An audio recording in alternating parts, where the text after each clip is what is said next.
Hey everyone, how's it going? Welcome back. So here is my review of episode 8 of The Walking Dead World Beyond. And so obviously this will contain spoilers for the episode, so I hope you guys are all aware of that. And as well, make sure to be a subscriber if you want to get more Walking Dead content like this. Again, there's going to be a lot to talk about over the next 2 weeks, I would say, for sure, in terms of World Beyond content, and I guess the Rick Grimes movie content. There's actually going to be quite a bit because World Beyond is ending. We're going to get the episode 10 trailer next Sunday. I mean, imagine the footage we're going to get then, right? And so this is actually pretty exciting. Fear the Walking Dead's a little bland right now, but I mean, I think Fear is going to be more exciting next year, to be honest. I think the second half of Fear next spring/summer is where it's going to be a little bit more exciting. Right now, it's just kind of like, World Beyond actually has Jadis there. There's actually some Rick Grimes movie implications there, right? So that's why a lot of my focus is on World Beyond. And I'll kind of do like a Fear review and a Fear trailer breakdown, but I usually put it into one video just because it hasn't really been that exciting. There's not a lot to talk about, but I will say episode 6 was a little bit better. But yeah, I'll talk about that in my review and stuff later. But yeah, the CRM battle, that was actually a lot of fun in this episode. A lot of the Jada stuff was fun. Huck, I think, is still one of the better characters. So yeah, let's get into this review here. So obviously, the big thing here, where they started off in this episode, was they all want to escape the Civic Republic. They want to take all the scientists. They want to wipe that server, the database for anything that's Cure related. They want to get rid of it, completely cripple the CRM. And this way they can just sort of leave. And then the Civic Republic needs to, I mean, what are they going to do, right? All that knowledge and experience, theories, all that information that they've had is all gone. They got to start over from scratch, which is definitely going to hurt them. Definitely would slow them down so much, right? And so that's sort of their plan. They're going to take it and leave. And then I don't even really know what at that point, because they're going to have to go really far to stay away from them. Because yes, you can cripple them like that, but they still have the resources to kill you and destroy you, right? It's obviously smart, right? Like at this point, it's kind of life or death. Like the reason why they're not doing it for no reason. They're doing it because they want to save 80,000 people. They want to save Portland. And so it actually makes complete sense. And I could see it if at the end, some of them make it to Portland, then they'll actually be safe there. And if that's where they want to go, but I think that's a way that you can create this sort of civil war between the Pacific Republic and Portland, right? And so in the Rick movies, Rick could be a part of the Portland community, or I guess city or whatever. And so it would be like that giant community versus the Pacific Republic. I think where it does get a little tricky though with that is that, I mean, I guess it's been 6 years, right? So Rick's probably been with the Pacific Republic for a while. He'll escape, go to Portland, blah, blah, blah. But I think what's tricky with that is once he gets there, what's stopping him from going to Alexandria, right?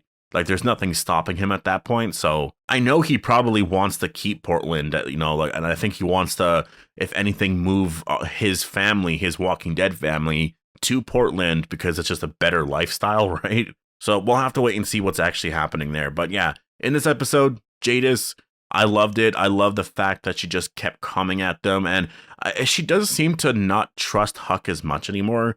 She doesn't say it a lot, but you can just kind of tell by the look of just, it's her look. Whenever she's looking at Huck, especially when Huck killed that guy from the perimeter. I don't know what his name was. It was like Brody or something like that. Brody. That was actually pretty shocking. That was really fun. It made so much sense that Huck would do that, which it kind of shows that Huck has those skills to just do something like that, right? And I'm saying skill in terms of the mental skill to just be able to kill someone that fast, because it would ensure your safety. And she's so smart because right away she was talking about how he knew a bunch of stuff about Portland and all this stuff. And so Jadis obviously doesn't know that everyone else knows about things like that. And so that's why she was able to cleverly convince Jadis that that's probably what it was about. But Jadis also has this code where she's like, well, no, they're all threats, right? They don't really believe in mercy so much. Like Jadis was just like, okay, well, he's dead, fine, so he's not going to say anything else, but everyone else, they also have to die. And so she orders everyone to die, basically. And so that's where the next episode or two is going to get really fun. Now, this whole episode built up towards the CRM battle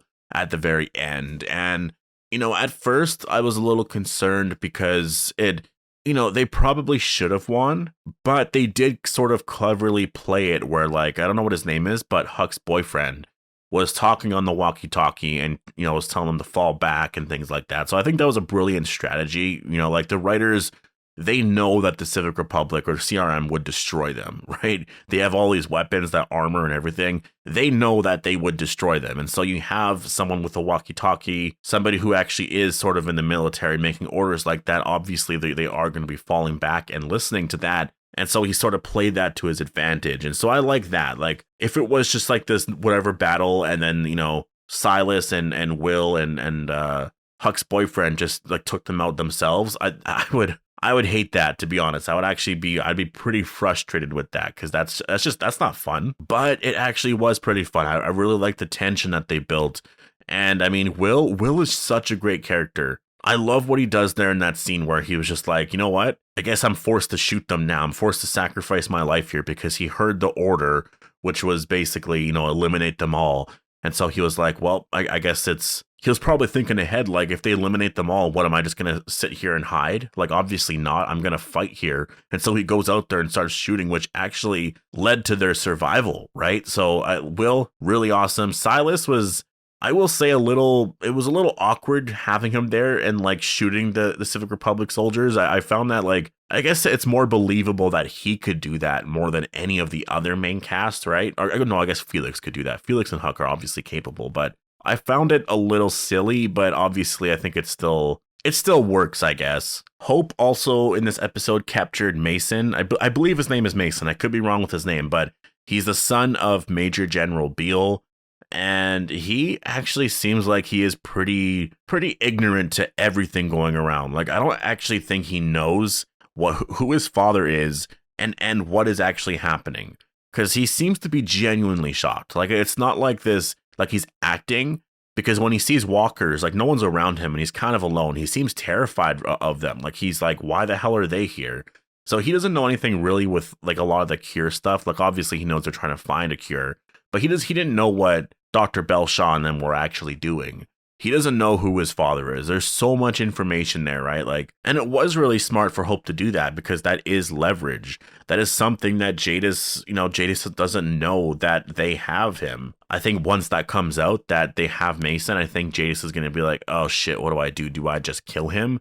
Like, now I actually have to go and speak with Major General Beale. Like, what does she do at that point? And so I wonder if this is building to a Major General Beale reveal, because I think that could be a lot of fun if we actually see that character in the next episode or two. It probably won't happen in 9, but it could happen in 10. And if it doesn't happen in 10, honestly, I'm okay with that. He's like that one character where I'm like, there's so much mystery behind him. He's clearly going to be a pretty big villain in the Rick Grimes movies, right? So we don't need to see him. But if we do see him in episode 10, then that kind of confirms that he is actually going to be one of the main characters in the Rick Grimes movie, which is kind of exciting, right? Because, like, we don't know anyone that's going to be in that Rick movie. The only two people that we know is Rick and Jadis. Besides that, if we see Major General Beale, then that's like confirmation. Yeah, he's probably going to be like that actor is going to be in the Rick movies playing that same character. So yeah, a lot of this episode for the most part was sort of I don't want to say it's filler. It's definitely not filler. It really wasn't.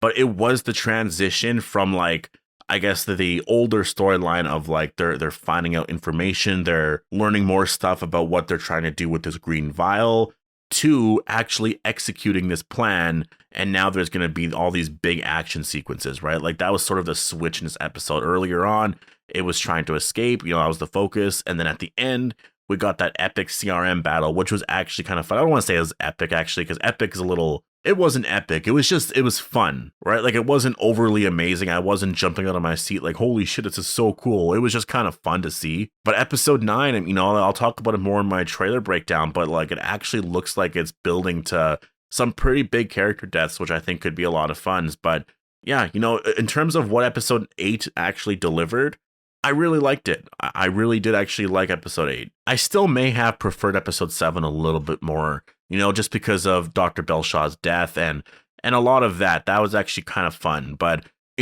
this was more of a transition from that and all of that cure stuff there to like the final story, the final battle kind of thing. So, it was needed. They did a really good job in that transition in this episode. And I can't wait for 9 and 10. Like, I really can't.